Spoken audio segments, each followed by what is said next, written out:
김지의 돌직구쇼에 오신 여러분 반갑습니다. 김지희입니다. 저는 오늘도 이곳 광화문 청계 광장에 나와 있습니다. 의정부 일가족의 참변 모두가 안타까워하고 있습니다. 경찰은 일가족의 휴대전화 등등을 디지털 포렌식 기법으로 분석하고 있습니다. 그런데 분석 결과가 일부 드러났는데 의정부 가족의 가장이 극단적인 선택을 하기 바로 전날 밤까지 살기 위해서 어떻게든 살기 위해서 무단히도 애를 썼던 정황들이 곳곳에서 드러났습니다. 잠시 후에 그 가장의 마지막 몸부림 저희가 디지털 포렌식 방법으로 분석한 그 결과에 대해서 상세히 이야기 나눠보겠습니다. 어떤 일이 있어도 여러분 절대로 극단적인 선택은 안 됩니다. 저는 비가 오나 눈이 오나 매일 아침 이곳에서 여러분 기다리겠습니다. 김지의 돌직구쇼 지금 라이브로 시작합니다. 잠깐만요.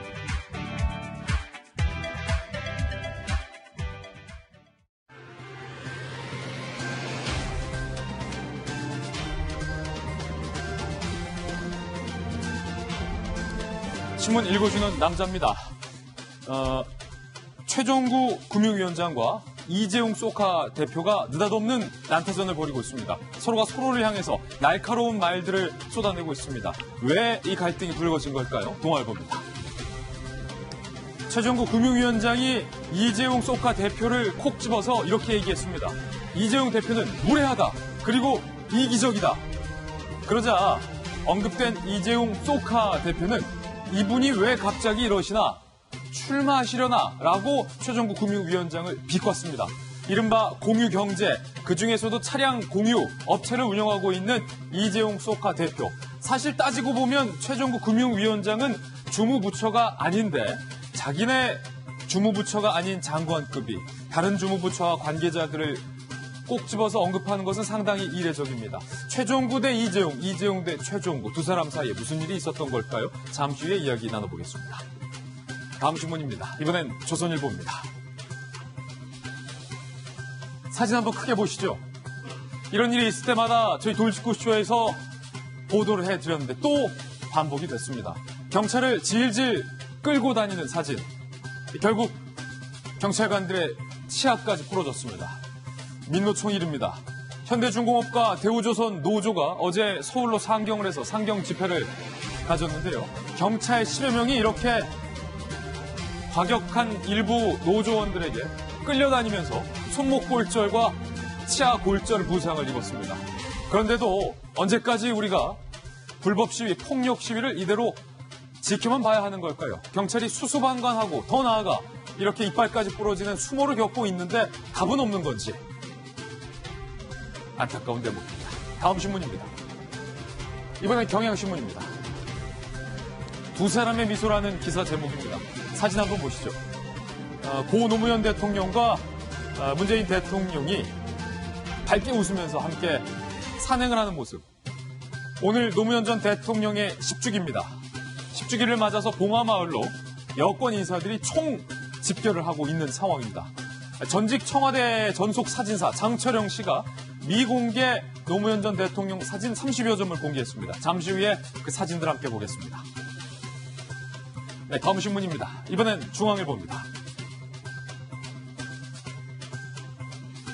조지 부시 전 대통령이 한국을 찾았습니다.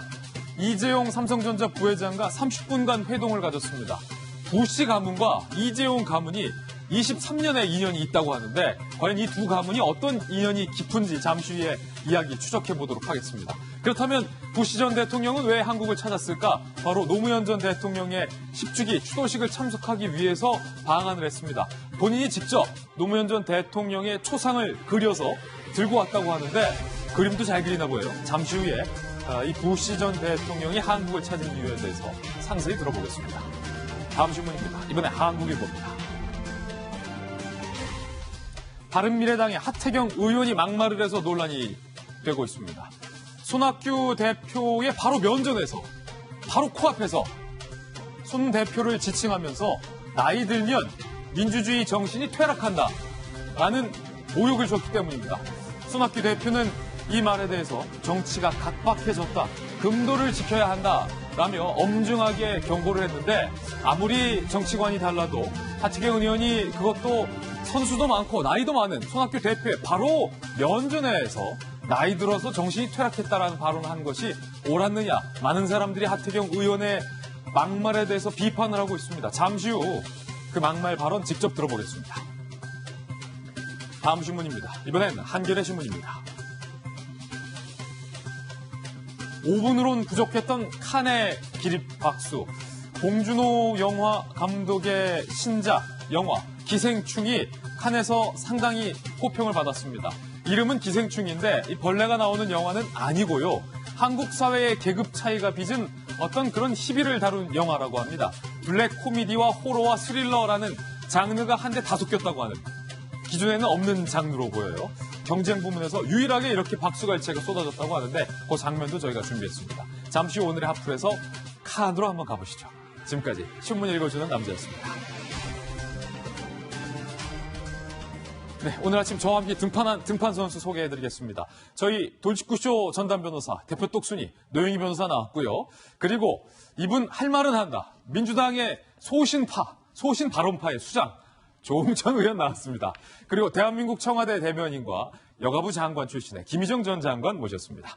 그리고 채널A의 베테랑 현장 기자 박소영 기자와 돌직구쇼에 없어서는 안 돼 시그니처 김배인 박사 나왔습니다. 어서 오세요. 네, 오늘의 키워드 3가지도 함께 살펴보겠습니다. 자, 첫 번째 키워드는요, 이거 대놓고 비판이라는 키워드가 나왔습니다. 그리고 두 번째 키워드는 이자만 200만 원. 이자만 200만 원. 그리고 세 번째 키워드는 못 가는 3인방. 하나하나 어떤 이야기인지 살펴보겠습니다. 김지의 돌직구쇼, 오늘 탑뉴스로 시작하겠습니다.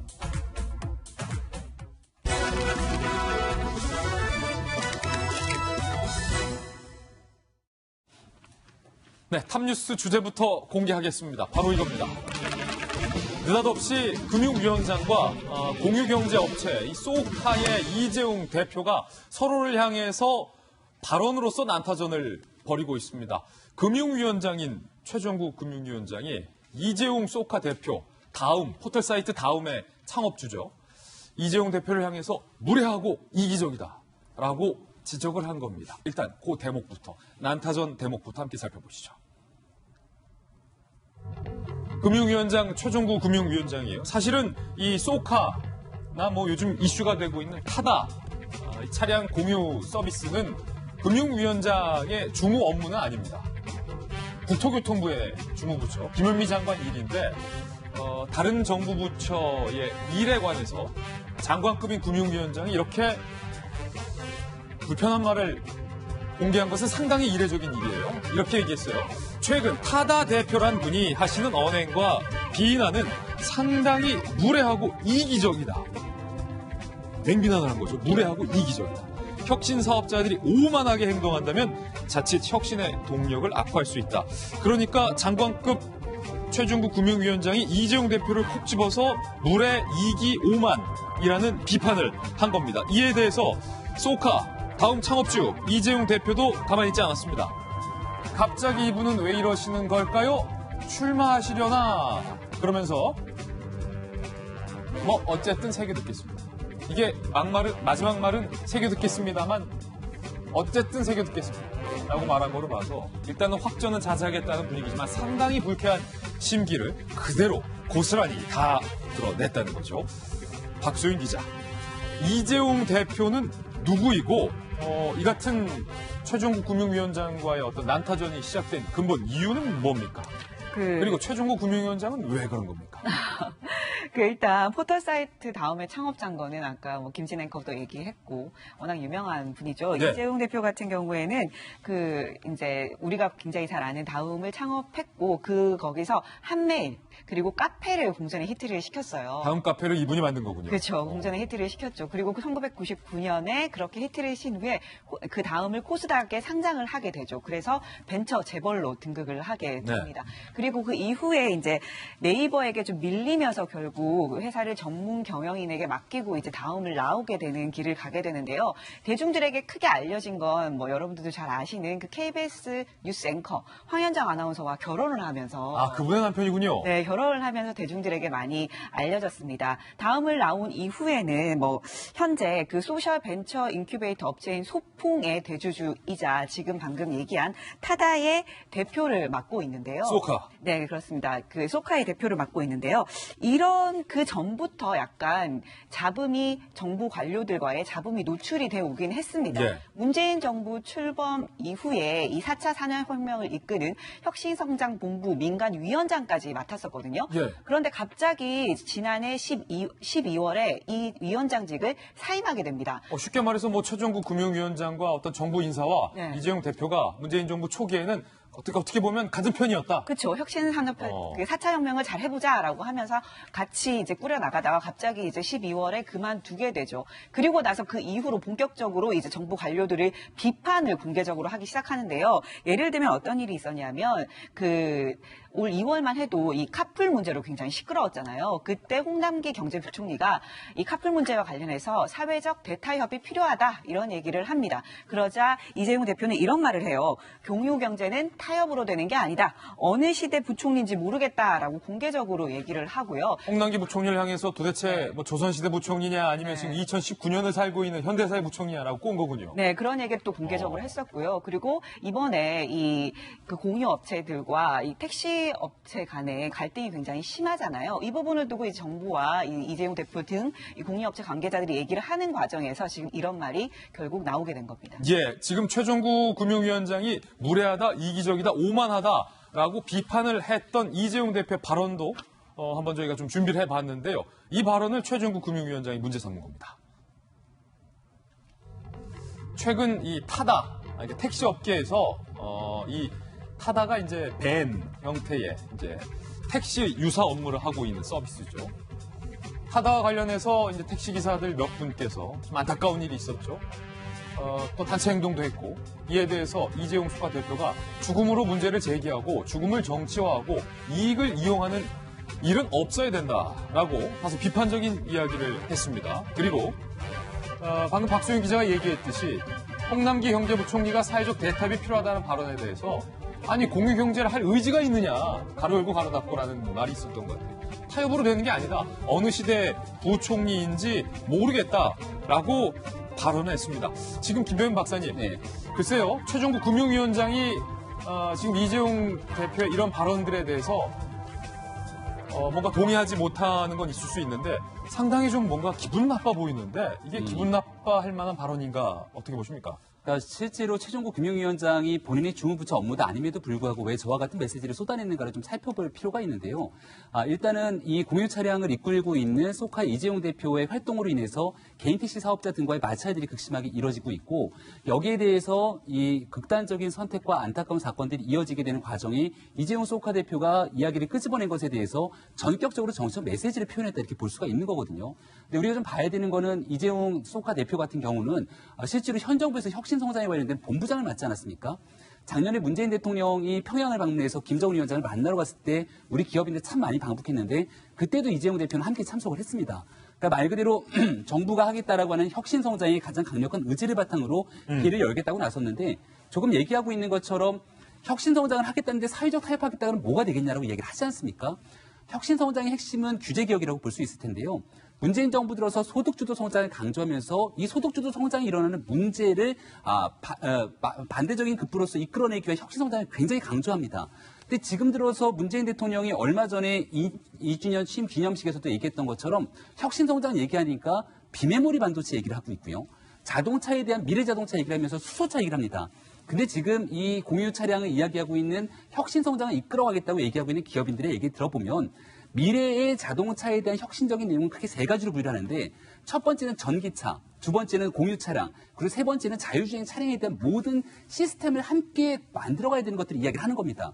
근데 그러한 얘기들에 대해서 정부가 하겠다고 약속한 거 하나도 하지 않으면서 이제 와서 사회적 합의 등을 운운하면서 사실상 정부가 손을 놓고 방관하는 것 아니냐 이렇게 얘기를 하고 있는 상황인 것 그러니까 같고요. 혁신성장 업계를 이끌고 있는 기업인 입장에서 약간 정부의 어떤 말만 하는 태도에 대해서 좀 뭐가 화가 나 있는 거다. 그 대표적인 것을 혁신성장본부장을 맡다가 본인 스스로가 이건 아니다 생각해서 직을 내려놓습니다. 아니, 그럼 그렇다 치고. 근데 최종구 금융위원장은 왜 발끈한 겁니까? 최종구 금융위원장 입장에서는 이와 같은 이재용 대표의 발언에 뭐가 문제가 있다고 생각했던 것 같은데요. 예. 이렇게 누군가의 죽음을 이용하지 말라라고 얘기했던 것에 대해서 혁신성장하는 사람들이 다른 사람들 생각하지 않고 자기들끼리만 속도를 맞춰가게 됐을 경우는 사회적으로 혼란이 있게 되니까 그걸 사회적 타협을 해야 된다 얘기를 한 것 같습니다. 근데 제가 조금 전에 얘기 드렸던 예.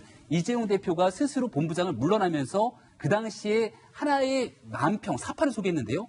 그 사파를 혹시 볼 수가 있을까요? 예, 그 있습니다. 그 사파의 내용을 보면 바로 저 내용인데 예전에도 우리가 전해드렸던 기억이 날 건데 영어로 써 있는데요. 뭐냐면 당신의 제안은 혁신적인데 그런데 나는 현재 실패 절차에 익숙하기 때문에 그걸 받아들일 이유가 없다. 이런 방식의 사파를 하나 올리면서 호련히 떠나게 됩니다. 6월 프로포절. 그러니까 네. 당신의 제안은 혁신적이다. 제안은 굉장히 혁신적이지만 우리는 기존에 그냥 실패하는 어떤 그런 과정에 익숙해졌어. 이게 더 편하다. 그 제가 바라보는 이재용 대표의 마음이라는 것은 문재인 정부가 잘 되자고 그 안에 들어가서 혁신성장 본부장까지 지냈잖아요. 소득주도 성장에 대한 문제 때문에 경제를 활성화시키기 위해서 혁신성장에 매진해야 되는데 야 이런 식으로 할 거면은 이거 의미 없으니까 난 떠나겠다. 떠나고 나서 본인이 기업에서 하겠다라고 하는 일들에 대해서도 수수방관하면서 규제개혁에 대해서 끝내 얘기하지 못하고 있는 상황에 오히려 금융위원장까지 나서갖고서 이재용 대표를 비판하니까 이것을 참을 수 없는 과정까지 이르게 된 것이 아닌가 이렇게 생각이 듭니다. 상당히 이례적입니다. 금융위원장과 기업 대표 간에 이렇게 설전을 벌이는 건 이례적인데 무례하다라는 금융위원장의 발언에 대해서 같은 업계의 대표들은 과연 어떤 반응을 보였을까요? 먼저 이병택 카이스트 교수는 이런 의견을 냈어요. 조선시대 원님이냐? 원님 나왔죠 지금? 무례하다니 이게 무슨 갑질이냐? 라고 얘기를 하고 또 이영달 교수 같은 경우는 기업혁신가 정신 대표예요. 혁신가를 남나는 정부가 과연 혁신 경제가 가능하겠느냐? 최종구 금융위원장의 발언에 대해서 비판적인 입장. 그리고 한글과 컴퓨터를 만들었던 이찬진 대표 같은 경우는 이렇게 문제제기를 합니다. 부총리님을 비판하면 상당히 무례하고 이기적인 사람이 되는 거군요. 그리고 서영우 카풀 업체 플러스 대표는 최종구 위원장의 강원도 출마설이 있다고 한다. 라는 얘기까지, 의혹까지 지금 꺼내 들었습니다. 지금 최근에 조홍천 의원님, 네. 얼마 전에 박상기 법무부 장관이 검찰총장을 향해서, 검찰 조직을 향해서 교만하게 굴지 말고 겸손하게 국회 얘기를 들어라 라는 발언도 했는데 이번에 금융위원장이 오만하게 굴지 말아라. 뭐 법무부 장관이야 자기가 그 검찰 행정을 지휘 감독하니까 그렇게 얘기를 할 수 있겠는데 어쨌든 두 분 다 그 애티튜드 앤 매너를 가지고 얘기를 하는 건 조금 뭐 그렇게 바람직하다고 보여지지는 않습니다. 태도와 예의를 언급하는 건 옳지 않다. 예. 그 할 말 없을 때 되게 보면 태도나 매너를 얘기하잖아요. 할 말 없을 때 너 나이가 몇 살이야? 태도가 뭐 이래? 뭐 이런 거다. 싸우다 보면 왜 반말했냐 가지고만 싸우고. 예. 옛날에 조홍천 의원도 국회에서 나이가 몇 살이야? 한번 했었잖아요. 당했었잖아요. 한번 당했었잖아요. 제가 당했죠. 조홍천 의원이 당했죠. 네가 뭔데라고 해서 난 조가다 그랬죠. 장모 의원이 나이도 어린데 네가 뭐냐라고 해서 난 조가다 이랬잖아요. 할 말 없어서 그런 거다 그것도. 어쨌든 예. 혁신에는 모든 혁신에는 이제 저항이 수반이 되는데 결국은 또 4차 산업혁명 시대가 거의 임박해가지고 지금 과거에 겪지 못했던 그 혁신 거기에 제대로 올라타지 않으면은 대한민국이 쇠락의 길로 접어들 것이라는 거는 그건 뭐 다들 인정을 하고 있고요. 네. 또 그렇지만은 또 개인 택시 업자들을 비롯해서 택시 기사분들이 아주 극단적인 선택을 하고 계십니다. 그것도 생존권의 문제고. 이거를 해결할 거는 사실은 기업가가 아니고 정부고 정치권이죠. 정부에서 해결해야 된다. 정치권에서 해결해야 된다. 그렇죠.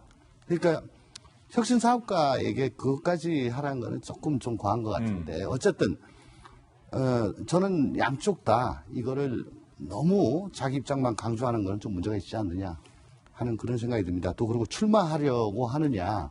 최종구 금융위원장에게. 예, 요거는 한 두 가지 정도의 뜻이 함유되어 있다고 보는데 왜 당신은 소관 업무가인데 왜 얘기를 하냐. 왜 나서느냐. 왜 나서냐.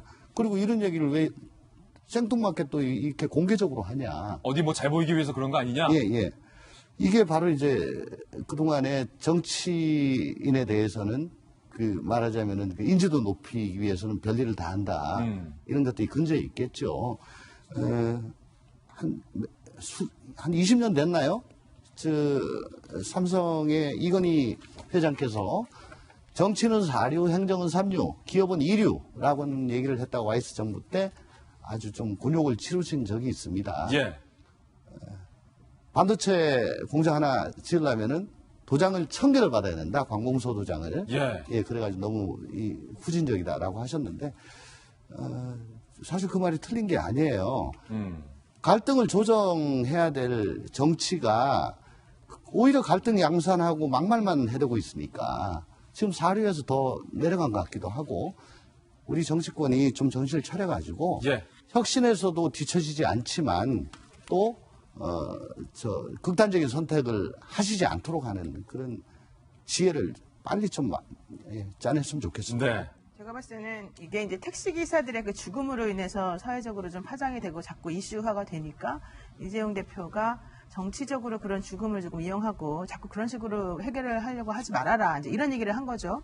그러다 보니까 이게 그 이면에는 정말 이 경제와 관련해서 뭔가 좀 해보려고 그러면은 발목만 잡는 이 현재 시스템, 특히 정부 강요들이 제대로 아무것도 하지 않아가지고 개인적으로 할 수 있는 걸 아무것도 못하게 만들어 놓는 게 너무 안타깝다. 아마 이런 표현을 쓴 것 같은데 이거를 듣고 사실은 다른 택시 하시는 분들이라던가 이런 분들이 또 이제 화를 많이 냈어요. 그러다 보니까 이게 약간 세대 갈등 비슷하게 나오는 것 같아요. 지금 이재용 대표 같은 분은 새로운 4차 산업혁명을 주도하는 사람 측에 있는 분이고 기존의 택시 운전하시는 분들이나 이런 분들은 사실은 그 기존 거를 그냥 유지하는 것이 편한 사람들이거든요. 그러니까 새로운 것을 못 따라가지 않습니까? 여기에 대해서 극단적으로 그들이 할 수 있는 메시지 전달이 이거밖에 없다고 생각해서 사실은 그런 걸 택한 건데 여기에 대해서 또 이제 이재용 대표가 그러지 말아라라고 하니까 이거는 당신이 너무 저쪽 사람들에 대한 이해나 공감이 없어 그런 거다. 현실적으로 그들도 뭔가를 따라가려면은 이런 여러 가지 인프라가 갖춰줘야 되는데 그게 없기 때문에 이런 건데 그런 것들에 대해서 좀 이해를 하고 좀 예의 바르게 얘기를 해달라. 막 이런 얘기 하다가 좀 갑론을박이 된 것 같아서 저는 이거는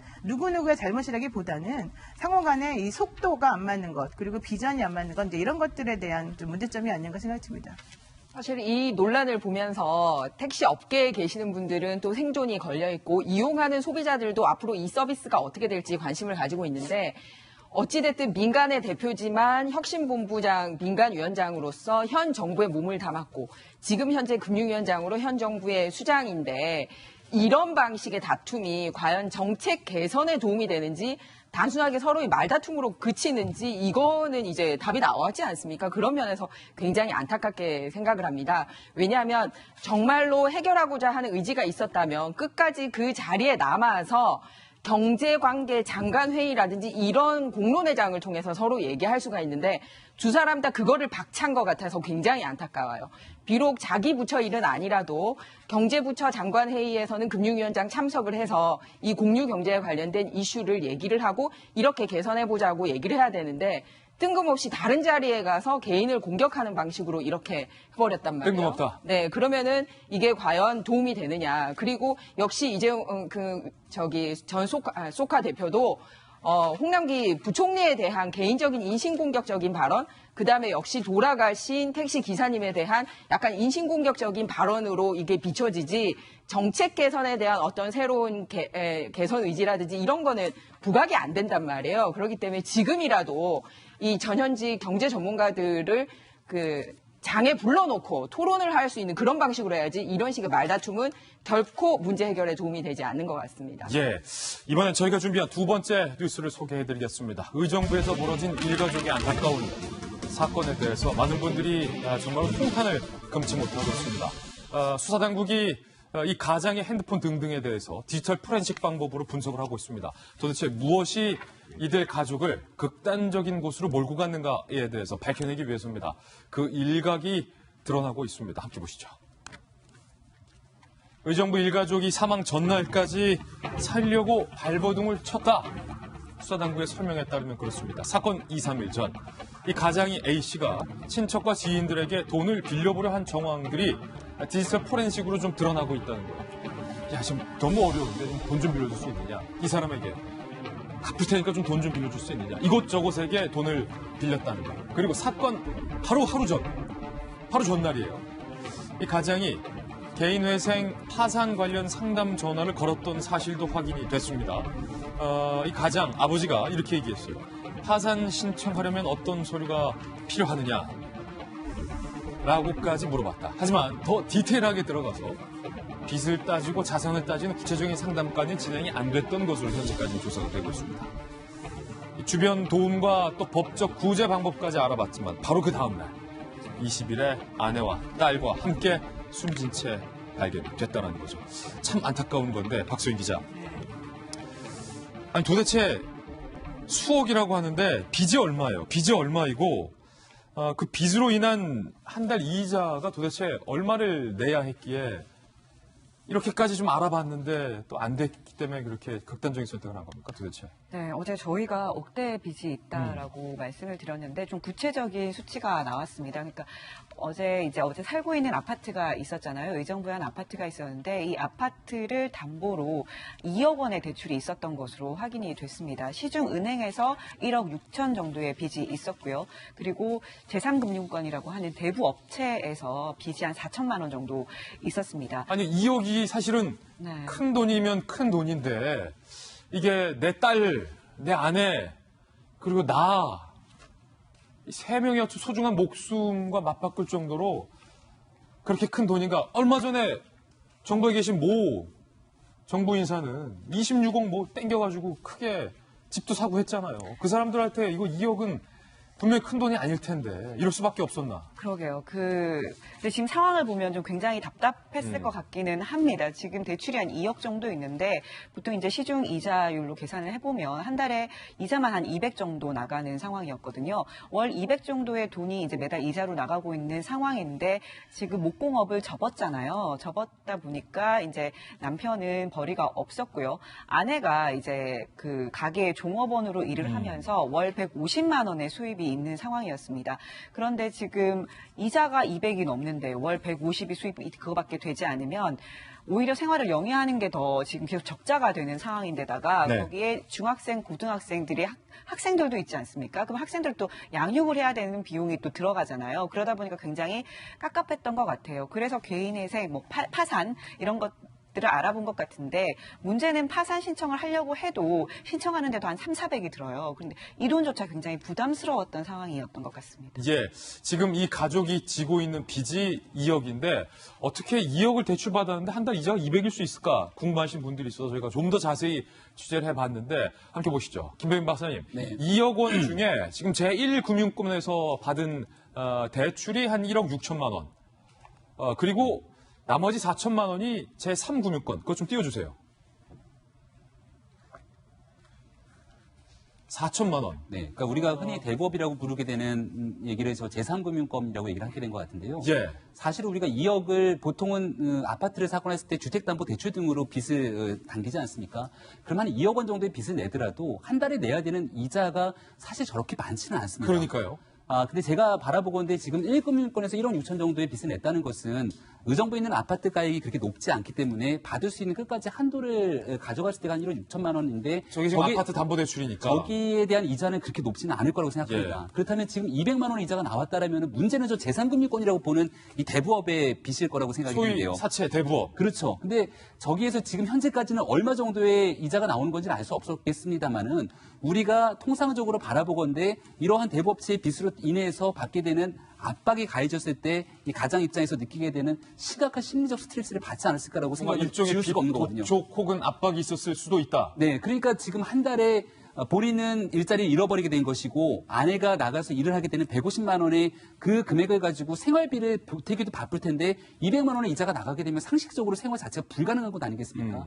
이렇게 극단적인 궁지의 상황으로 몰아갈 수밖에 없었던 근본적인 원인 한 가지를 꼭 꼽자면서 대부업체가 아닌가라는 생각이 드는데요. 저기에 대한 사실관계 확인이 조금 더 필요하고 예. 혹시나 법적인 기준과 잣대를 벗어나는 무리한 요구들이나 이런 것들이 있었는지 없었는지에 대한 여부들도 경찰의 수사로 조금 더 확인이 돼야 될 대목으로 봅니다. 제가 봤을 때는 저 아파트가 한 3억짜리였던 것 같아요. 그래서 이제 제1금융권에서 1억 6천만 원 정도 빌려준 거고 그렇게 되면 이자가 한 달에 한 7, 80만 원 정도 나간다고 이제 보시면 되고요. 나머지 4천만 원에 대해서 실제 이자가 거의 한 20% 이상 정도 됐을 가능성이 있어요. 근데 엄청난 이자네요. 정확하진 않죠. 근데 왜냐면 전체적으로 이자가 월 200이라 그러면은 다 합쳐보게 되면은 4천만 원에서 한 80만 원 정도 나가야지 그게 계산이 맞아요.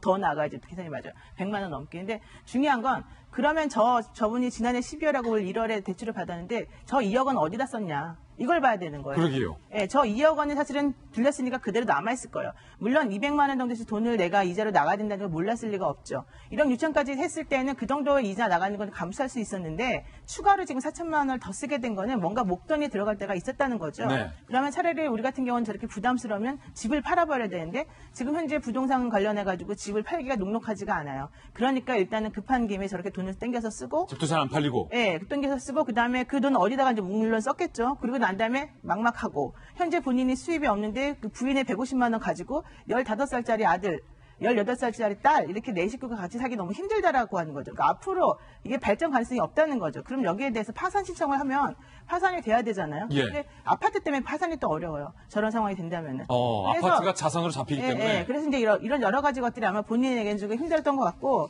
그럼에도 불구하고 좀 더 숙고를 해서 파산 절차를 공짜로 도와주는 것이 있는데 거기다가 좀 의논을 했으면 좋았을 텐데, 실제 그렇게 안 하고 일반 법률사무소에 연락한단 말이에요. 그러면 파산 신청하는데도 한 300만 원 달라 그래요. 지금 200에서 300 정도 발생한다. 네, 그리고 이제 그런 정도의 돈은 또 마련하기 힘들고, 그러니까 아마 이거 좀 순간적으로 좀 너무 이렇게 장기간 계획했다기보다는 순간적으로 좀 힘들어서 이런 극단적 선택을 한 것 같고, 특히 아들은 밤새도록 공부를 하고 있었대요, 그 아들이. 아이고. 15살짜리가. 그러니까 너처럼 열심히 공부한다라고 말을 하고 3명이 그렇게 한꺼번에 의논해서 이런 일을 겪었다고 하니까 안타깝습니다. 아니 근데 또 저희가 직접 저 아버지의 사정이 안 돼봤기 때문에 얼마나 절박했을지를 100% 공감할 수는 없는 일이지만 워낙 안타까우니까 안타까운 마음에 김 장관님, 아내가 지금 150만 원 정도 한 달 수입이 있잖아요. 그럼 한 달에 빠져나갈 빚이 200.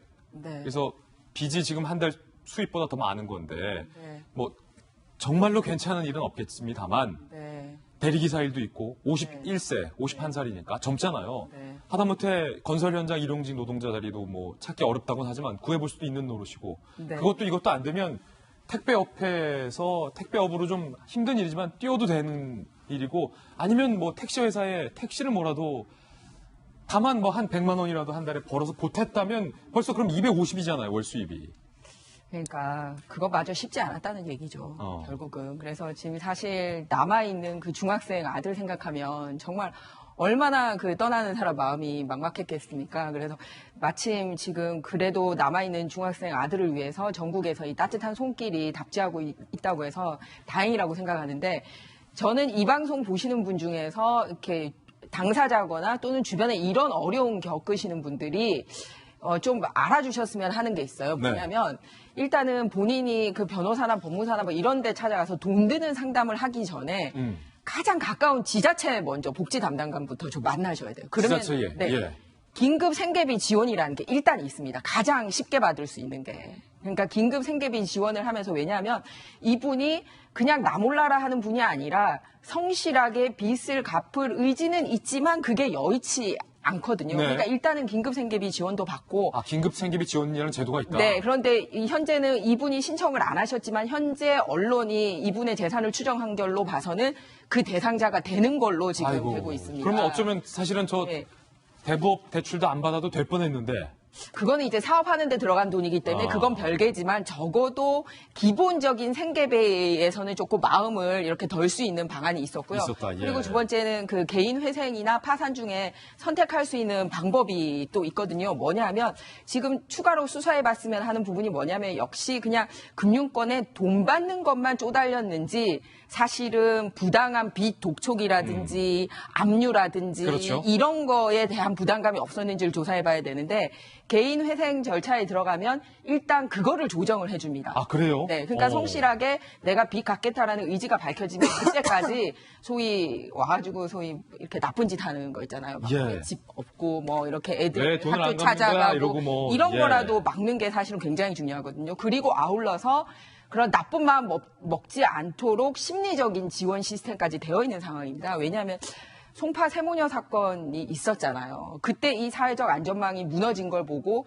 이런 몇 가지 시스템을 해줬는데 죽을 마음을 먹었다면 사실은 그거부터 했어야 되지 않나. 그런데 너무나 그런 제도와 이런 안타까운 사연이 멀리 있는 게 정말 안타까운 거예요. 모르는 분들도 많고. 네, 그러니까 예, 그 이번 기회를 정도로. 통해서. 그래서 지금은 좀 지자체에서 발굴하고 찾아가는 서비스 정말 필요한 사람이 누군지 이런 거를 좀 해야 되지 않나. 그리고 예. 평소에도 이렇게 설명회라든지 이런 거를 간단하게 그래서 서류 준비하다가 지쳐서 나가 떨어지는 일이 없었으면 하는 예. 그런 바람입니다. 그리고 또 취재를 해보니까 이 가장을 포함해서 부모가 지고 있는, 내가 지고 있는 이 빚이 혹여 내 자식들한테 되물림되지 않을까.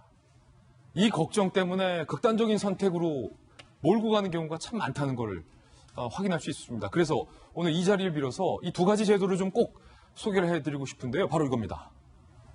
조홍천 의원님께서 좀 설명을 좀 해주시면 좋을 것 같은데 우리 노영희 변호사님이 더 잘 아실 것 같아요. 빚 대물림을 막을 수 있는 방법이 있다면서요. 예, 되게 자산보다 빚이 많은 경우에 내가 지금 이렇게 죽으면 우리 자식한테 빚이 물려져 가지고 우리 자식이 힘든 거 아니냐라고 걱정을 많이들 하시는데 두 가지가 있습니다. 한정승인이라고 있고 상속폭이라고 있는데 한정승인은 이렇게 정산을 하고 난 다음에 예. 남는 게 있으면 받겠다라고 하는 거고요.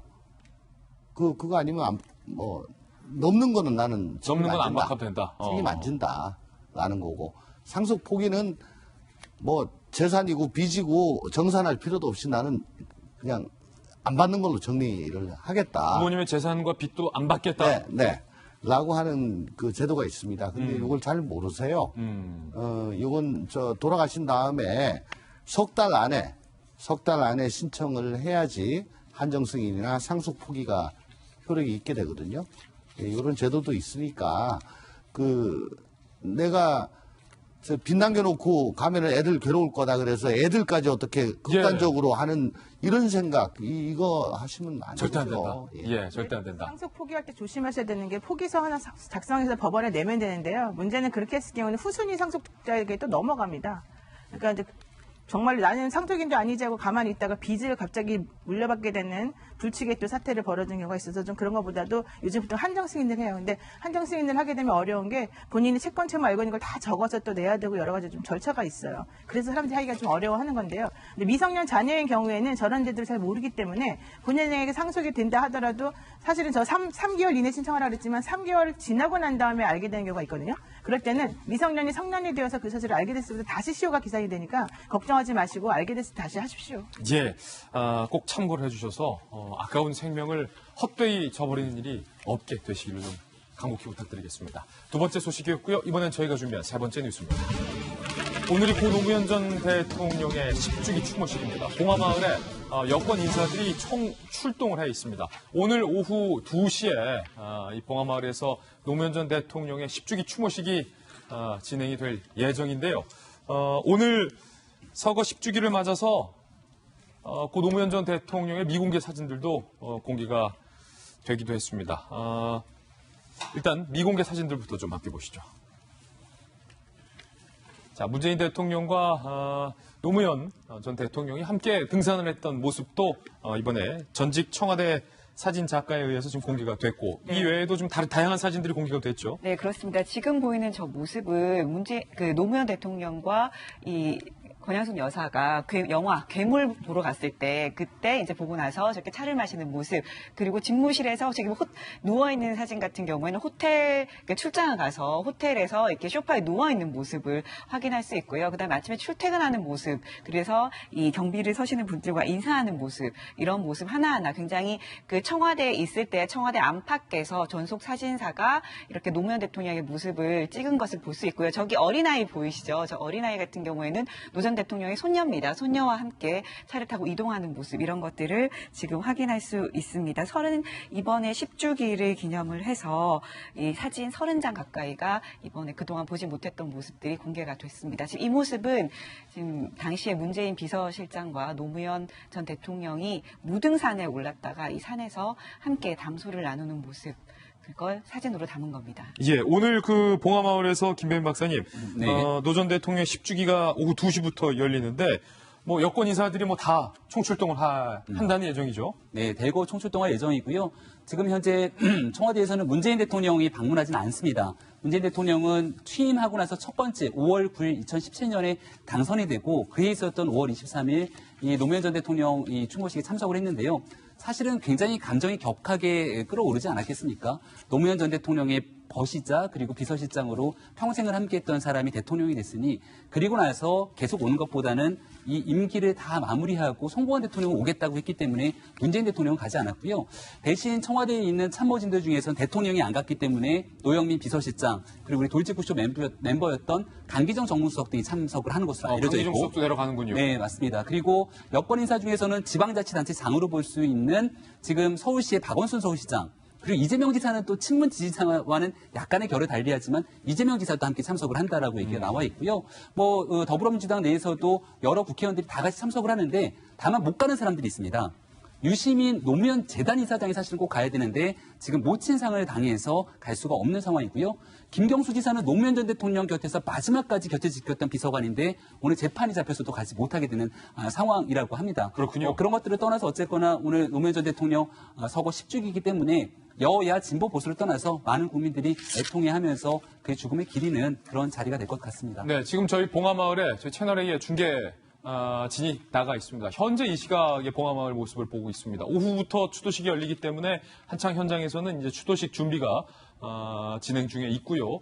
아까 일반 시민들도 봉화마을을 좀 많이 찾은 모양이에요. 봉화마을을 찾은 일반 시민분들도 고 노무현 전 대통령의 10주기를 맞아서 추모하는 마음으로 3355 추모의 예를 표하는 모습도 지금 저희 이 시각 봉화마을의 어떤 중계 화면을 통해서 확인을 하실 수 있습니다. 조금 전에 김배현 박사가 언급했지만 노무현의 새 남자가 공교롭게도 오늘 추모식에 다 불참을 하게 된다는 거예요. 누굴까? 문재인 대통령과 김경수 지사 그리고 유시민 노무현재단 이사장입니다.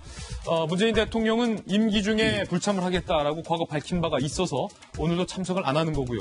유시민 노무현재단 이사장은 현재 모친상 중이기 때문에 당연히 뭐 못 내려가는 상황. 그리고 김경수 지사가 사실은 셋 중에서는 제일 뭐랄까요? 좀 복잡할 것 같아요. 노무현의 남자로 불렸지만 본인의 항소심 재판과 관련돼서 지금 그 법원에서 허용한 지역 이외에 벗어나려면 또 법원의 승인을 받아야 되잖아요, 노영희 변호사님. 네, 그렇습니다. 그런데 아마 재판이라고 겹치는 걸로 알고 있어서 뭐 재판을 하러 가야지 사실은 그쪽에 가야 된다 이렇게 할 수는 없는 거니까요. 근데 재판도 재판이지만 사실은 각별하면 갈 수 있는 거 아닙니까? 재판 연기 못하는 이유는 관련된 증인을 불러놓았다거나 이런 그 절차가 있는데 만약에 이 길을 또 연기시켜버리게 되면 기존에 오라고 했던 사람들도 다 돌려보내야 되고 절차가 공전이 되니까 보통은 그렇게는 잘 안 하죠. 아주 중요한 일. 그러니까 본인이 다쳐서 본인이 병원에 입원하거나 이런 일이 아니면 또 혹은 본인의 상을 당한 거 이런 게 아니면 대부분의 경우는 그대로 유지합니다. 그렇군요. 문재인 대통령이 취임 첫 해에 이 봉화마을을 찾는 일과 관련해서 이렇게 말한 적이 있습니다. 들어보시죠. 노무현 대통령님, 당신이 그립습니다. 보고 싶습니다. 하지만 저는 앞으로 임기 동안 대통령님을 가슴에만 간직하겠습니다. 현직 대통령으로서 이 자리에 참석하는 것은 오늘이 마지막일 것입니다. 반드시 선거한 대통령이 되어 임무를 다한 다음 다시 찾아뵙겠습니다. 지금 자유한국당도 대표단을 꾸려서 추도식에 참석할 예정으로 지금 나와 있죠? 네, 조경태 최고위원, 신보라 최고위원이 최고위원단에서 당대표로 참석을 할 예정이고요. 그 외에도 노무현 대통령 시절에 행자부 장관을 지냈죠. 박명재 의원님이 또 참여를 할 예정이고 김해 갑을 지역의 원외위원장들이 해서 당의 대표단들이 함께 해서 노무현 대통령 추도식에 참여를 할 예정입니다. 그러고 보니까 김희정 전 장관 같은 경우도 여성 최연소 국회의원 그 지역구에서 기록이 있는데 그때 당선됐을 때가 노무현 전 대통령 정부 때였네요. 네, 예. 그렇습니다. 그래서 사실은 노무현 대통령께서 기여하신 것 중에 지역주의 타파라든지 권위주의 청산이라든지 이런 거는 사실 여야를 넘나들어서 많은 정치인들이 참 좋은 업적이다라고 얘기하는 부분이지 않습니까? 근데 그거를 넘어서서 아까 문재인 대통령께서 성공한 대통령이 되시겠다라고 말한 것 중에 우리가 좀 새겨봤으면 하는 부분이 하나가 있습니다. 뭐냐면 노무현 대통령께서는 이 자기를 지지하는 진영을 넘어서서 반대가 있어도 국익을 위해서라는 좀 결단하는 모습을 보여줬는데요. 네. 그게 뭐냐면 안보 문제와 경제 문제에 있어서 그랬었습니다. 특히 안보 문제에 있어서는 당시 열린우리당 의원들이 막 엄청나게 국회에서 반대를 하고 막 그랬었거든요. 그럼에도 불구하고 이라크 파병을 결정을 했고 또 제주 해군기지 설치라든지 이런 부분에 대해서 본인의 지지자들의 반대를 무릅쓰고 결단을 하시더라고요. 강행을 했죠. 네. 그러니까 왜냐하면 국제사회의 관계라든지 한미동맹이라든지 또 그게 우리 국익에 도움이 된다라고 판단을 하신 거죠. 마찬가지로 경제 문제에 있어서도 한미 FTA를 그 소위 노무현 대통령 지지자들은 망국의 길이라고까지 하면서 반대 의사를 했는데 그때도 이게 국익을 위해서 필요하다라고 하고 추진을 하셨어요. 그때 FTA 협상을 얼마나 잘했길래 지금 트럼프 대통령이 미국한테 불리한 협상이라고 다시 하겠다고 난리잖아요. 그래서 이제 이런 부분이 있을 때 분명히 본인의 지지 기반으로부터 격렬한 저항이 있었음에도 불구하고 나라에 도움이 된다라고 생각하면 반대를 무릅쓰고 과단성 있게 하셨던 그런 협치나 이런 유연성의 모습이 있었거든요. 그래서 지금 시점에 노무현 대통령을 좋아하시는 현 여권의 분들이 새겨봐야 될 그런 장면들이지 않은가 그렇게 생각합니다. 예, 그런가 하면 조지 부시 전 대통령도 노무현 대통령의 추모식에 참석하기 위해서 방한을 했습니다. 부시 대통령 만나보시죠.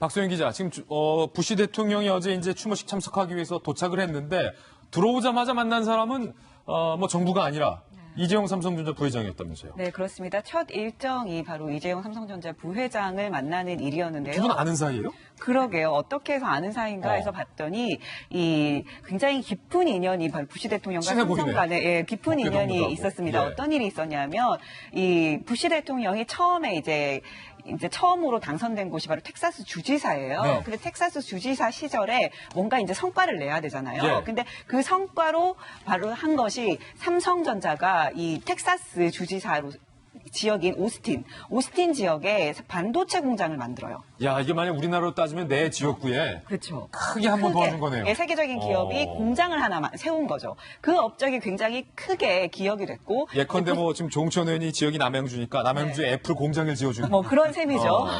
그러니까 그렇게 이제 부시 대통령이 그걸 기억을 했고 나중에 이 부시 대통령이 대선에 나갔을 때 아, 내가 지역에 이런 걸 유치를 하는 경제적 성과도 거뒀다라고 크게 내세운 것 중에 하나가 바로 이 삼성전자의 반도체 공장을 오스틴에 유치한 거거든요. 예. 그것 때문에 굉장히 깊은 인연을 맺어서 그 4년 전에 부시 전 대통령이 한국에 왔을 때도 이재용 부회장과 골프를 치기도 하는 그런 가까운 돈독한 모습을 보였고요. 그 다음에 이 아버지 부시 대통령도 이제 얼마 전에 소개했지만 아버지 전 부시 대통령도 바로 이건희 부회장과도 꽤 가까운 사이였던 것으로 알려졌는데 옆에 이건희 회장 있는 거 아니에요?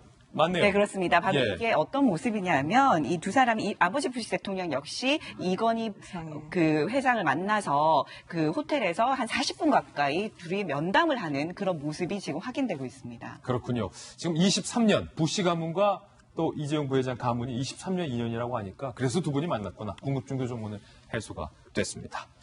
잠시 후에 오후 2시부터 추모식이 시작된다는 점 다시 한번 말씀드리면서 이번에 저희가 준비한 다음 순서입니다. 취재 수첩 Y가 준비되어 있습니다. 오늘은 과연 어떤 사건이 준비되어 있을지 저와 함께 이동해서 사건 풀어보시죠.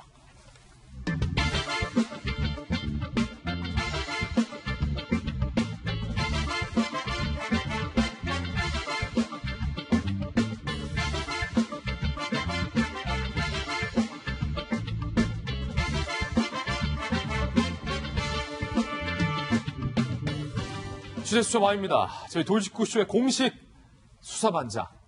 예전에는 최불암 쌤이 있었다면 요즘에는 우리 또 백기조 반장이 있다. 백 반장이 나왔습니다. 어서 오세요. 안녕하십니까. 노영희 변호사님과 함께 사건 풀어보겠습니다. 두 분과 함께 풀어볼 첫 번째 사건입니다. 야, 예쁘고 귀여운 강아지를 이용해서 여자를 어떻게 해보려고 했던 정말로 이 나쁜 남자들이 이번에 붙잡혔습니다. 이분들, 이 사람들, 아니 이놈들 뭘 했길래 사건의 전말 함께 보시죠. 참 이 친구를 잘 만나야 된다는 얘기가 여기서 다시 한번 확인이 되는데 인터넷 카페에서 만나서 친구가 된 두 명의 남자가 있어요. 23살. 참 어립니다. 회사원 강모 씨와 사회복무요원 정모 씨. 지금 군복무 중에 말이에요. 이들이 만나서 참 끼리끼리 만난다고 하죠. 노인건사. 야, 강아지로 여자를 꼬시자. 라고 철없는 계획을 세웁니다. 같은 해 10월 건국대 인근의 먹자 골목 등에서 예쁜 강아지를 데리고 산책을 했어요. 그런데 그때 당시 A씨 18살, B씨 19살, 10대 여성 청소년들이네요. 강아지에 대해서 관심을 보이자 이 남자 두 친구가 강아지 데리고 식당 들어가기 어려우니까 우리 집에 가서 강아지랑 같이 놀래? 라고 아주 그런 어둠의 제안, 아주 그냥 나쁜 제안, 못된 제안을 합니다. 그런데 철없는 계획치고 이들의 범행 수단은 상당히 잔혹하고 끔찍하고 못됐습니다. 집으로 유인 후에 주스에 수면제를 풉니다. 그리고 정신을 잃은 10대 여성 2명을 향해서 성폭행을 가하고 그 장면을 동영상으로 촬영까지 하는 아주 몹쓸 짓을 벌입니다. 이후 11월 강아지와 또 건대 인근을 산책 중에 또 다른 10대 여성들 C씨 18살, D씨 19살을 만나서 같은 수법으로 집에 데려가서 성폭행 및 강제추행을 벌입니다. 이뿐만이 아닙니다. 소위 헌팅이라고 하죠. 길거리에서 헌팅으로 만난 이양 15살의 이양 등에게 지난해 7월에서 11월까지 10대 청소년 7명을 상대로 같은 범행을 저지른 것으로 현재 확인이 됐습니다. 백희종 반장님, 네. 아니 지금 강아지로 여성들을 유인해서 정말로 처음 믿기는 강아지, 순하고 순수한 강아지와 달리 이들이 벌인 그 행동들을 수면제 타고 보는 건 정말로 추잡스럽고 추악합니다. 정말 그렇습니다. 예. 전국에 보면 2018년도 관계기관 발표를 보면요. 우리나라 2천만 가구 중에 약 558만 가구가 반려동물을 같이 키운다라는 게 있고요. 네. 그다음에 2천만의 개체수가 넘어갔어요. 현재 우리나라 반려묘나 반려견, 그러니까 고양이 중에 이제 개나 이 소위 말하면 그 고양이죠. 그런데 이 강아지를 보통 데리고 다니는 사람들을 보면 사람들이 어떤 생각을 하냐면 예. 동물의 애정을, 사랑을 주는 사람은 결코 범죄를 하거나 나쁘다는 생각을 안 합니다. 그래요. 진짜 왠지 더 착해 보이고 뭔가 그렇습니다. 좀 순수할 것 같고. 그러니까 우리 영화에서 보면은 가족 사진을 걸어놓거나 아니면은 종교를 표식하는 십자가나 뭐 염주를 걸어놓으면 이 사람은 절대 나쁜 사람이 아니라는 인식을 하고 있는 그렇죠. 거죠. 그러니까 이 23세대 이 남성들이 굉장히 나쁘다는 이유는 뭐냐면 명확하다. 다른 사람들이 좋아하는 이런 동물을 반려견이나 외환동물을 이용해서 자기네들 소위 말하는 굉장히 불법적인 목적을 달성을 하겠다라고 하는 공모를 한 거죠. 그렇게 되니까 서울 같은 경우는 한번 들어보자고요. 저 강북 같은 경우에는 중계동 일대 먹자골목, 그다음에 또 홍대 일대, 그다음에 강남역 또 신사동 가로수길, 그다음에 잠실의 신천, 특히 또 건대 먹자골목 일대. 굉장히 많은 젊은이들이 노는 그런 곳이에요. 그런 곳만 찾아다녔군요. 그렇죠. 그런데 여기에 강아지를 끌고 다니면 10대 특히 후반이나 20대 초반 여성들이 굉장히 귀엽다. 또 특히 술을 먹으면 더 동물에 대한 애착이 가거든요. 예. 그러니까 호기심을 보이고 관심을 보니까 이걸 이용해서 그래가지고 유인을 해서 집으로 데려가가지고 그다음에 오렌지 주스에 수면제를 타서 주는데 이걸 먹고 잠이 드니까 번갈아 가면서 성폭행을 하고 그러면 이 아이들 10대 후반의 이 아이들 특히 15세 아이도 있어요. 중학교 1학년 학생도 있었거든요. 이게 강진경찰서에서 취급한 사건인데 예.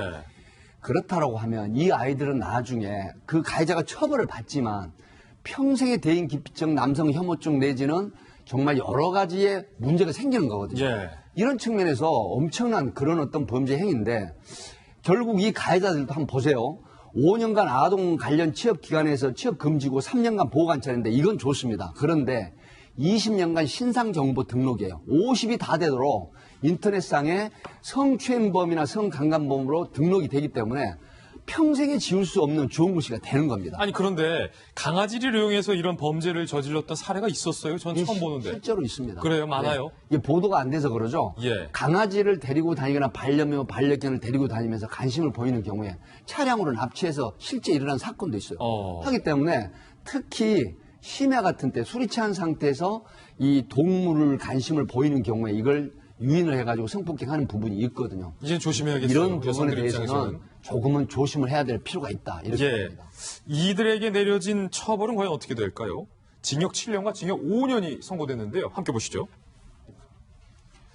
강간 등 상해, 카메라 이용 촬영 등의 혐의로 이 중에 한 명은 징역 7년, 또 다른 공범은 징역 5년이 선고됐는데 이게 왜 다른 건지 잠시 후에 좀 여쭤볼게요. 그리고 그뿐만이 아닙니다. 아동과 청소년 관련 기관에는 5년간 취업을 못하게 조치가 떨어졌고 그리고 3년간 보호관찰, 그리고 백반장님 방금 말했던 것처럼 20년간 신상이 지금 다 공개가 될 처지에 놓였다는 거죠. 다만 법원에서는 이제 전자발찌 부착에 대해서는 이제 경찰 요구에 대해서 기각을 했는데 일단 두 가지.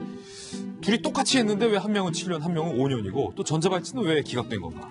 일단 한 명이 좀 더 주도적으로 했다. 특히 수면제를 탄 사람이 좀 더 나쁜 사람으로 얘기가 되어서 그렇군요. 수면을 받은 거고요. 그다음에 촬영도 사실은 이제 하게 된 거고 더 중요한 거는 전자발찌를 왜 안 차게 했냐? 저는 그게 사실은 더 나쁘다고 봐요. 재판부는 이 사람들이 아직 나이가 젊고 이제 앞으로 살아갈 일이 많기 때문에 지금까지 일어난 범행 수법으로 보아서는 밖에 나왔을 때 저 사람들이 또 똑같은 범행을 저지를 것이라고 보이지 않는다는 걸 이유로 들었어요. 근데 제가 봤을 때 그거는 모르는 일이고. 모르는 일이죠. 또 하나 더 중요한 거는 일부 피해자와 합의를 보았다는 것이 또 이번 판결에 영향을 미쳤습니다. 근데 저는 그럼에도 불구하고 7년, 5년 너무 약하다고 생각을 해요. 저 사람들은 되게 못된 게 뭐냐면 서로 모의를 했을 뿐더러 건대 입구가 어떤 애들이 많이 가냐면은 청소년들이 많이 가요. 그래요. 네, 거기가 이제 옛날에 화양리를 많이 갔었다가 건대 입구 쪽으로 쭉 이렇게 어린이 공원, 대공원을 중심으로 해서 쭉 펼쳐져 있는데 그쪽에 어린 애들이 많이 있어요. 스티커 사진도 찍고 뭐. 일부러 예. 그 아이들을 노리고 간 거죠. 그렇게 해서 이게 한두 번 한 것도 아니고 벌써 7명 넘는 아이들을 특히 청소년, 자기보다 어린 애들을 대상으로 한 것이고 아이들이 동물을 좋아한다는 마음을 이용했기 때문에 저 피해자들은 앞으로 동물을 바라보면서 아마 동물에 대한 혐오감이 생길 가능성이 높거든요. 그러니까 이런 여러 가지 것들을 고려하게 된다면 제가 봤을 때는 이런 식의 재판부의 판결은 좀 너무 약한 거 아닌가. 법원의 판결이 너무 약하다. 네, 특히 전자발찌는 꼭 채웠어야 된다. 특히 저렇게 젊은 사람들의 범행을 지금 초범이라는 것 때문에 사실 봐준 건데 저렇게 젊은 애부터 저렇게 행동했던 애들이 나중에 절대 그런 일이 벌어지지 않으라는 법이 없어요. 제가 봤을 때는. 전자발찌도 보통 뭐 계속 평생 차는 게 아니라 얼마에서 5년 얼마간. 차죠. 네. 예, 5년. 네, 보통 5년 정도씩 차는데요. 이번 경우에는 읍소를 한 게 통했고 특히 아마 합의 본 게 제일 주요했던 것 같습니다. 그럼에도 불구하고 약하다. 첫 번째 사건이었고요. 이번엔 두 번째 주제수첩 사건입니다. 군대에서 일어난 일인데 후임을 때리던 선임이 더 맞았습니다. 왜 때렸어요? 전말 함께 보시죠.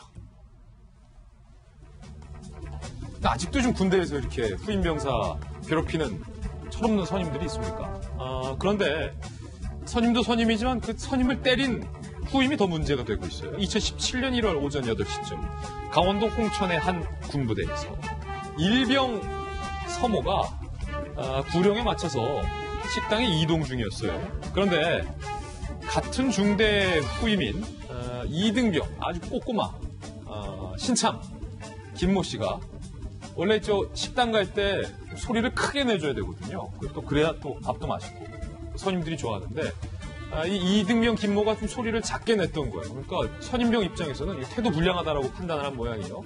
제대로 하라는 뜻으로 옆구리와 팔꿈치를 손등으로 두세 차례 때렸다고요. 야, 제대로 해. 빡 때렸어요. 그런데 이 후임 병사인 이등병 김이 화가 난 모양이에요. 그래서 팔꿈치와 주먹으로 선임 병사인 서 씨를 구타하기 시작합니다. 그런데 이 구타 정도가 너무 심각해요. 선임이 다리가 골절되고 전치 3주의 골절상을 입게 됩니다. 군사재판에 넘겨진 두 사람, 일병 서 씨는 벌금 30만 원을 선고받았고 그리고 그 때린 이등병 김 씨는 벌금 150만 원을 선고받았습니다.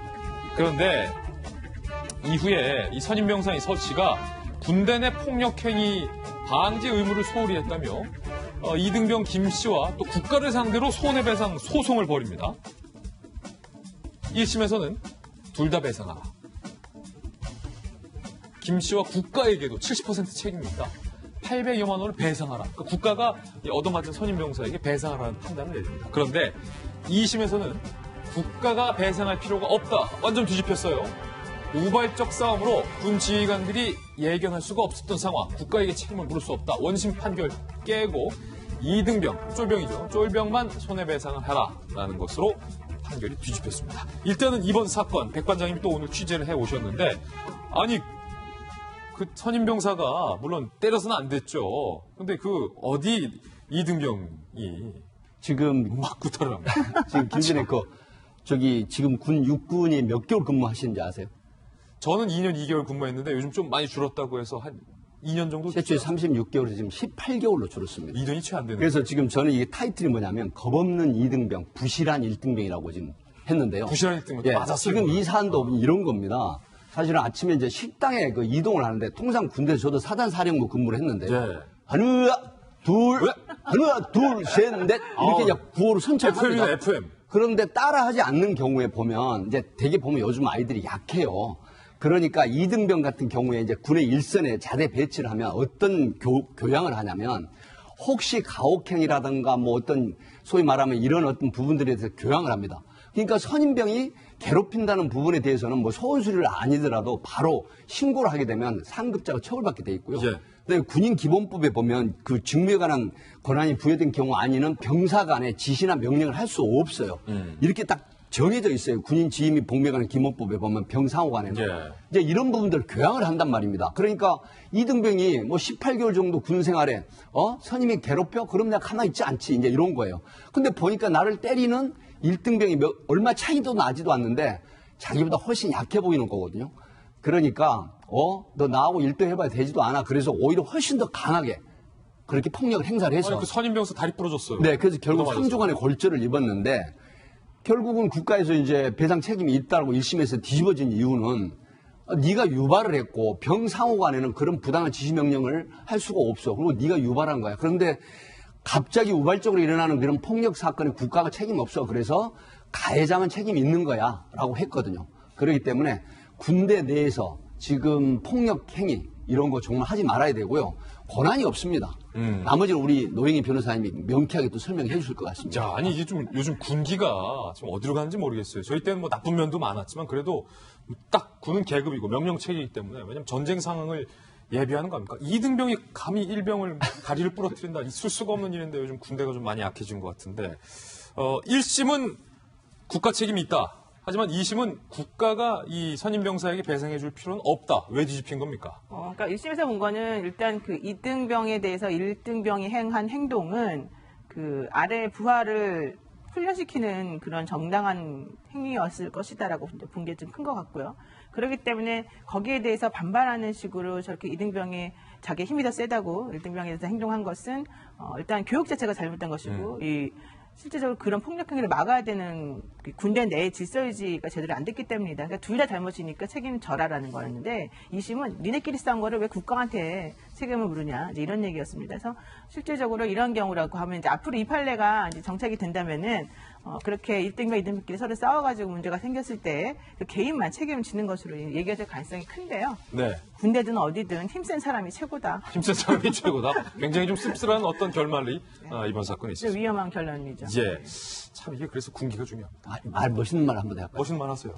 평화를 원하면 전쟁을 준비해라라는 말이 있죠. 그러니까 예를 들어서 지금 군대는 굉장히 자유민주주의 군대라고 해가지고 어떤 군기가 없다라고 해서 이 군이 약해진다라는 부분은 그건 지금 동의할 수 없어요. 왜 그러냐면 정신적으로 뭉치는 게 훨씬 더 단결이 되거든요. 예. 그렇기 때문에 아마 그 서로 폭력 없는 서로 공유하고 개념으로 인정을 해주는 애우해주는 이런 부분이 훨씬 강한 군대다. 저는 그런 생각을 해봅니다. 예. 어쨌든 좀 군인 정신이 없는 거예요. 이 둘 다. 참. 두 분과 함께 사건 풀어봤습니다. 감사합니다. 네, 이번엔 다음 순서입니다. 오늘의 하필 시간인데요. 오늘은 과연 어떤 분들이 하필 4인방에 선정됐을지 하필 4인방 만나보시죠. 손학규 대표 사진이고요. 그리고 두 번째는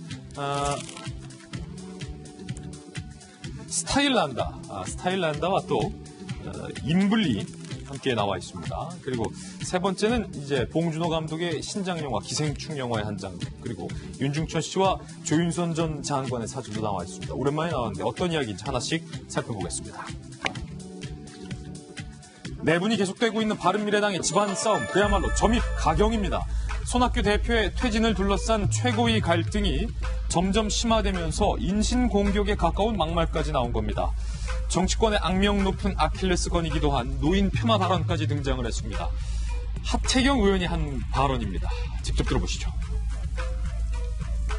오늘 손학규 대표께서는 또 우리 당의 민주주의를 훼손하고 사실상 당무 수행을 거부하겠다는 선언을 하신 것입니다. 가장 지키기 어려운 민주주의가 개인 내면의 민주주의입니다. 나이가 들면 그 정신이 퇴락하기 때문이죠. 우리가 이제 정치가 자꾸 각박해진다 이런 얘기를 해요. 금도가 있고 또 지켜야 될 예의도 지키고. 지금 하태경 의원이 저 발언을 한 거 영상을 이따 한번 다시 보시겠지만 영상 좀 한번 띄워주세요. 손학규 대표가 바로 앞에 있었어요. 그 면전에서 나이가 들면 민주주의 정신이 퇴락한다. 그러니까 손 대표가 바로 옆에 있는데 바로 옆에서 지금 김미정 장관과 저 정도의 이 거리인데 제가 김 장관에게 이런 거예요. 이 김 장관 나이가 들면 정신이 퇴락해진다라고 바로 앞에서 한 하태경 의원의 발언은 상당히 부적절하죠. 네. 왜냐하면 기존의 정당들 간에 이렇게 다툼에 진절머리 나오고 있지 않습니까? 그러니까 정당 간에 반대당 있는 사람들끼리 싸우는 것도 막 그런데 아니 같은 정당 안에서 그것도 면전하다 대고 이렇게 하면 기존의 양당 정치의 신물이 나서 새로운 정치 하겠다고 했던 그런 바른미래당의 정신에도 부합하지도 않고요. 또 하나 그 기준을 나눈 게 뭐냐면 본인도 나중에 나이 드는데, 예, 그러니까 누구나 나이는 드는 거잖아요. 그러니까 뭐 예를 들어서 뭐 나쁜 일을 하면이라든지 뭐 자기가 뭐 맘먹기에 따라서 안 될 수도 있는 거를 예로 드는 게 아니라 세상 사람 누구나 다 나이가 드는 건데 그걸 가지고 이렇게 상대방을 폄훼하는 거는 꼭 정치인을 넘어서서 해서는 안 되는 그런 기본을 망각한 것 같아요.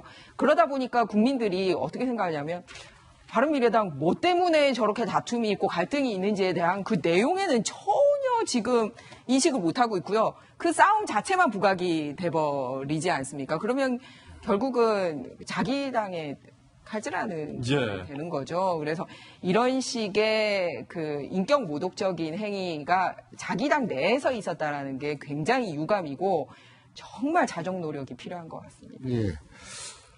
어저께 제가 일본 집권 자민당에 실험 방지 매뉴얼이 있다라고 말씀드렸는데 바른미래당도 한번 일독하시길 권해드립니다. 거기 방지 매뉴얼에 보면은 기사 제목으로 뽑혔을 때 논란이 되기 쉬운 5가지 사안에 대해서 주의하라 해서 4번째 기사 제목으로 뽑혔을 때 병이나 고령에 관한 발언이라고 딱 적혀 있습니다. 피해자와 약자를 배려해야 되는데 그걸 어기기 쉽다는 거죠. 이거 한번 꼭 좀 보시기 바라고요. 원래 말흥한 자 말로 망한다는 얘기가 있습니다. 그게 무슨 얘기냐면은 한계 효용 체감의 법칙이 발언에도 적용이 되는 것 같습니다. 발언의 수위가 점점 올라갈 수밖에 없다는 거죠. 왜냐하면 독설은 그 다음 독설이 더 써야 되고 더 써야 되기 때문에 이게 인용할 수 있는 한계에 다다르는 순간, 그걸 넘어서는 순간 이제 말로 흥한 자는 말로 망하는 건데 이런 경우도 좀 나이 들면은 해가지고 노인 폄하가 돼버렸는데 예를 들어 뭐 권력을 잡으니까 사람이 바뀐다. 권력 잡으면 사람이 다 바뀌어요. 이런 정도면 권력자는 약자가 아니잖아요. 조금 너무 도치된 거 아닌가 그런 생각이 들어요. 네, 지금 오신환 원내대표가 지난 금요일부터 회의에 참석을 하면서 분위기가 바른미래당의 이 아침 회의 분위기가 점점 거칠어지고 있는데요. 저 하태경 의원의 저 발언이 나왔을 때 네네. 그 현장, 손학규 대표의 표정, 그 현장 분위기를 박소영 기자 취재해왔는데 어땠습니까? 살얼음장 같았죠. 네, 그 현장에 있었던 제 기자한테 분위기를 좀 물어봤어요. 그랬더니 이런 얘기를 하더라고요. 지난 금요일보다는 약간 그래도 집중 포화가 좀 덜했다라는 얘기를 할 정도로 지금 하루하루가 지금 살얼음판이고 지난 금요일에 오신환 최고위원, 원내대표가 출석을 해서 같은 당 동지들을 수구 보수로 몰았다, 사과하라라고 또 면전에서 얘기를 했었잖아요. 그때 너무 집중 포화가 떨어졌고 어제는 오히려 그거보다 못했다라는 얘기가 나올 정도로 하루하루가 살벌한데 있는데 손학규 대표가 뭔가 이렇게 궁지에 몰리는 모습인 건 맞는 것 같아요. 손학규 대표 같은 경우에는 그래도 금요일, 월요일 집중포화가 이어졌을 때만 해도 아침 회의에 들어설 때는 살짝 이렇게 미소도 보이고 했다고 하거든요. 그런데 어제는 표정이 굉장히 굳어있는 모습이었다고 합니다. 그리고 이 아침 회의라는 게 그런 게 있어요. 이렇게 이제 아침에 카메라들이 워낙 많잖아요. 그러니까 기자들 앞에서 이렇게 자신들이 하고 싶은 말, 그 의도한 말을 굉장히 이렇게 보여주려고 하는 경우가 많습니다. 그러다 보니까 가격하게 나오고 지금 보이는 이런 모습들이 보이는데 기자들이 카메라가 물러가고 비공개로 바뀌면 그 안에서 자기네들끼리 또 이런 걸 두고 뭐 말을 중간에 주고받고 좀 어르고 달래고 왜 이랬는지 이런 얘기도 좀 나누고 하거든요.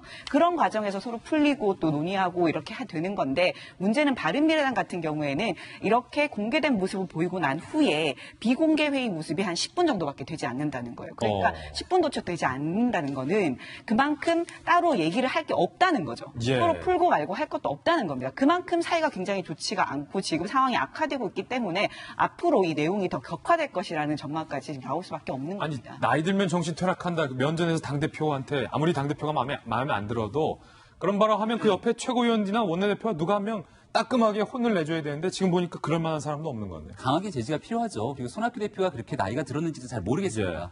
아직 정치권에서 48년생 정도로 알려져 있는데 손학규 대표의 정무적인 판단에 대한 이런 평가는 뒤로 하고 발언에 대한 부적절성은 많은 사람들이 얘기를 했던 것 같고요.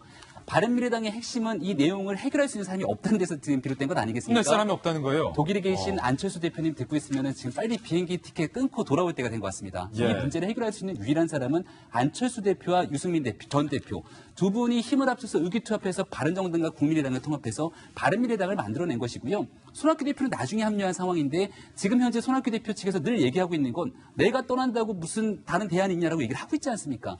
그래서 손학규 대표 체제가 희망이 없고 새로운 가능성이 있다라고 이 상황을 정리해 줄 수 있는 유일한 두 사람이 유승민 의원과 그리고 독일에 있는 안철수 전 대표거든요. 얼른 비행기표 끊고 돌아와서 문제 해결하지 않으면 이런 거에 또 계속되지 않을까 생각이 됩니다. 이인주 의원도 지난번에 찌질하다 발언해가지고 사실은 파문을 일으켰었는데 이번에 하태경 의원 또 이런 발언했고 그다음에 이준석 최고위도 뭐 단식할 때 고량주를 먹었냐 안 먹었냐 이런 거 가지고 얘기를 계속 했잖아요. 그러니까 이런 식으로 계속하는 것은 매우 부적절한데 사실은 그게 지금 말씀하신 그 독일에 계신 안철수 전 대표나 유승민 의원하고 전혀 무관한 일이냐 또 그 부분에 대해서는 의심하는 분들이 있기 때문에 어떻게 될지 모르겠습니다. 이번에 두 번째 하플도 만나보시죠. 지난해 세계 최대 화장품 회사인 로레알 그룹에 6천여억 원을 받고 매각해서 업계에 큰 화제를 모았던 스타일란드의 김소희 전 대표. 동대문 시장에서 옷을 사서 인터넷 판매를 시작해서 13년 만에 이 같은 대박 신화를 이뤘던 김 전 대표가 이번엔 어마어마한 자택 매입 소식으로 또 한 번 화제의 인물이 됐습니다. 바로 이겁니다. 문화재로 지정된 성북동의 한옥 고택을 96억 원에 매입한 것. 수년 전부터 건물과 단독주택 등을 매입, 그 가치만 500억 원이 넘는 것으로 확인되고 있는데 이번에 매입한 한옥 고택은요. 대출 하나 끼지 않고 올 현찰, 딱 현금 96억 원. 얼마입니까? 96억이요. 여기요. 이야, 이걸 현찰로 이렇게. 부동산 업계에 큰 손님을 입증했습니다. 해당 고택은 서울시가 지난 2007년 문화재 자료로 지정한 가옥으로 대한제국 시기의 관료였던 한 재력가가 1906년에 건립한 것으로 추정되고 있는데요. 문화재 자료이지만 개인 소유이기 때문에 소유자가 원하는 방향으로 활용이 가능한 것으로 알려졌고 직접 거주 목적으로 사들였을 가능성이 높은 것으로 얘기가 나오고 있습니다. 한편 이 스타일란다 김 전 대표의 한옥 매입 소식에 최근 논란의 주인공이었던 또 한 명의 인플루언서 임블리도 입방아에 오르고 있습니다. 제2의 스타일란다를 꿈꾸고 벤치마킹에서 성공 가도를 달리고 있던 임블리의 추락. 최근 상무직을 사퇴한다고 밝혔지만 인플루언서의 활동은 지속한다고 밝혀서 계속해서 논란이 되고 있는 그런 상황입니다. 야, 이게 말이죠. 저 한옥 고택, 문화재인데 개인이 사고 팔 수도 있고 또 본인이 거주 목적으로 산 걸로 보이는데 저걸로 그냥 현찰로 냈다고요? 네, 96억 원을 현찰로. 9억 6천도 아니고 9억 6천을 현찰로 주고 사다고 해도 되게 부럽잖아요. 9억 6천도 현찰로 못 내죠. 못 내죠. 근데 96억 원을 현찰로 내고 샀다는 건 정말 부럽습니다. 근데 지금 보시면 이 김소희 대표 같은 경우에는 제 1세대 그 SNS 인플루언서입니다. 지금 아까 그 다음에 나온 임블리 씨 같은 경우에도, 임블리 상무 같은 경우에도 인플루언서라고 저희가 말씀을 드렸잖아요. 근데 그보다 한 발 더 앞선 인플루언서였습니다. 인플루언서가 뭐예요? 저 잘 그러니까 몰라요, 인플루언서. SNS를 통해서 많은 사람들에게 관심을 받고 그 관심으로 영향력을 행사하는 사람들을 뜻하는 거죠. 그러니까 임블리 같은 경우에도 뭐 80만 명 뭐 이런 그 팔로워들이 있다고 했잖아요. 연예인은 아닌데. 그렇죠. 연예인 못지않은 팔로우들로 이 팔로우들을 통해서 굉장히 자신이 뭐 어떤 물건을 홍보하면 또 그 홍보를 해서 또 영향력을 행사하는 그런 역할들을 최근에 많이 하고 있는데요.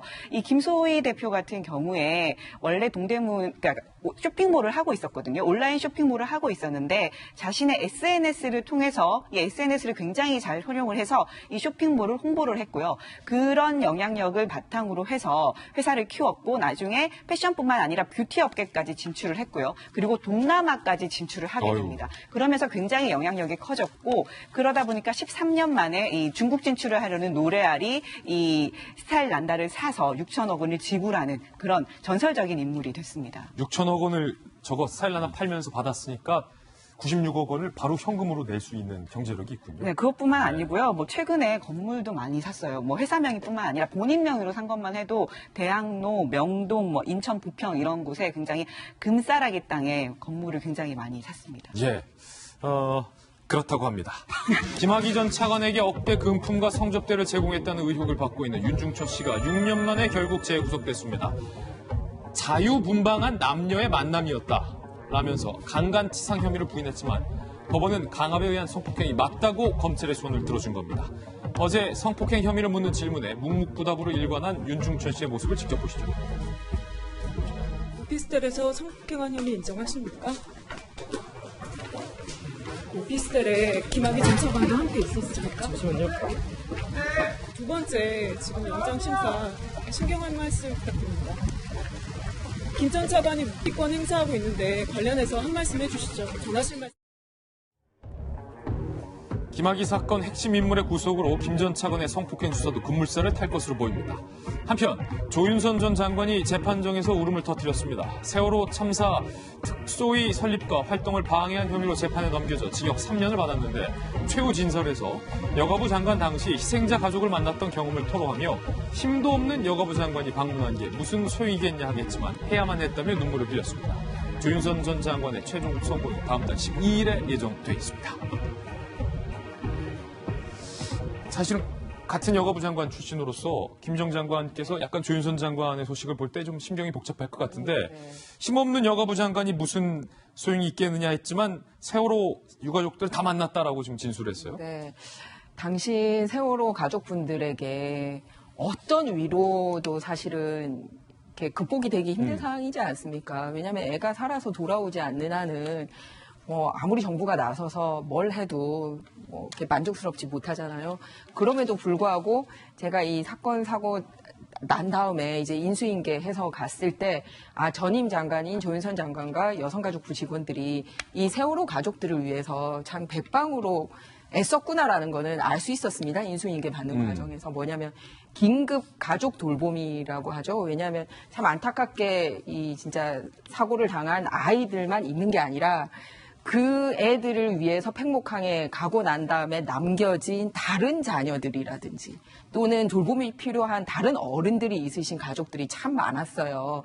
그런데 다들 지금 본인이 하던 일도 이렇게 다 손을 놓고 애들 구조할까 해서 다 가 있는 상황이라 남겨진 사람들도 돌봄을 못 받고 있는 상황인데 마침 가족 업무와 청소년 업무가 여성가족부 업무다 보니 사실상 거의 그 3개월 동안은 거기 가서 그분들 만나서 지원하는 그걸 알 수 있었습니다. 그래서 아마 법정에서 그런 본인이 이렇게 열심히 했는데 내가 이분들한테 나쁜 짓 하려고 했겠냐 하는 그런 심경을 피력한 것 같습니다. 한편 윤중천 씨가 지금 다시 몇 년 만에 재구속됐는데 조홍천 의원님 또 정통 검사 출신이니까 네. 그 강간치상 혐의에 대해서 윤중천 씨가 자유분방한 남녀의 만남이다라고 항변을 했는데 법원에서는 뭐 1도 안 먹히는 것 같아요. 예, 거의 대부분의 남성들은 그 강간이 아니고 화간이다라고 주장을 이때까지 해왔겠죠. 근데 장소가 별장이 아니고 오피스텔이네요. 그러니까 자유분방하다는 거는 그 별장이었던 것 같은 느낌이 드는데. 네. 근데 요번에 영장 들어간 거는 오피스텔이다. 에서 그 이모 씨 피해자를 윽박지르고 또 김학의 전 차관과 또 관계를 맺게 하고 한 그걸로 지금 된 것 같아요. 그렇군요. 어쨌거나 그동안에 참 말이 많았습니다. 목동 또 주택단지 개발하면서 또 수백억인가요? 문제가 있었고, 왜 저런 사안으로 구속이 안 되지? 참 그동안에 참 말도 많고 탈도 많았는데, 이제 드디어 구속이 됐네요. 네. 오늘부터 이제 20일, 어제부터 20일인데요. 20일 동안 이제 검찰이 전력을 다해가지고 할 겁니다. 그 기간 동안에 검찰이 어쨌든 자기 조직에 흠이 되건 득이 되건 진실을 밝혀서 예. 지금까지 답답해하는 국민들의 그 답답함을 좀 빨리 해소를 해주기 바랍니다. 조직의 명운을 걸라. 네, 하플 주인공 4명 만나봤습니다. 저는 60초 광고 후에 힐링 뉴스로 돌아오겠습니다. 잠시 후 저와 함께 힐링하시죠. 오늘 힐링 뉴스의 주인공은요. 누가 봐도 불가능해 보이는 일을 끝없이 도전해서 가능하게 만든 여성의 이야기입니다. 직접 만나보시죠. 세계 최초의 두 팔 없는 비행기 조종사, 바로 애리조나에 살고 있는 제시카 콕스가 그 주인공입니다. 선천적으로 두 팔 없이 태어난 콕스는 움츠러들 수 있는 상황에도 굴하지 않고 계속 도전을 했는데요. 태권도 공인 3단, 검은띠 3단, 그리고 스쿠버 다이버 자격증에 이어서 지난 2008년에는 정말로 각고의 노력 끝에 조종사 면허까지 취득을 했습니다. 내가 비행기를 조종할 수 있을까라는 의심이 스스로 들 때마다, 그 매 순간 의심이 들 때마다 조종할 비행기 사진을 방에 딱 붙여놓고 그것만 계속 쳐다봤다는 거예요. 최근에는 나의 이 같은 도전이 장애를 가진 수많은 세상 사람들에게 큰 영감을 줬으면 좋겠다라며 동기부여 활동가로 재탄생을 해서 또 전 세계를 누비며 사람들에게 희망을 전하고 있다고 합니다. 큰 울림을 주고 있는 제시카 콕스의 정말 아름다운 도전이 많은 사람들에게 전해지길 바라겠습니다. 기회가 된다면 저도 이 콕스가 직접 조종하는 비행기를 한번 타보고 싶은 마음도 오늘 뭉클하게 들었습니다. 오늘의 힐링 뉴스였습니다. 오늘 저희가 준비한 소식 모두 다 전해드렸고요. 저희는 내일 아침 9시 15분에 풍성한 소식으로 인사드리겠습니다.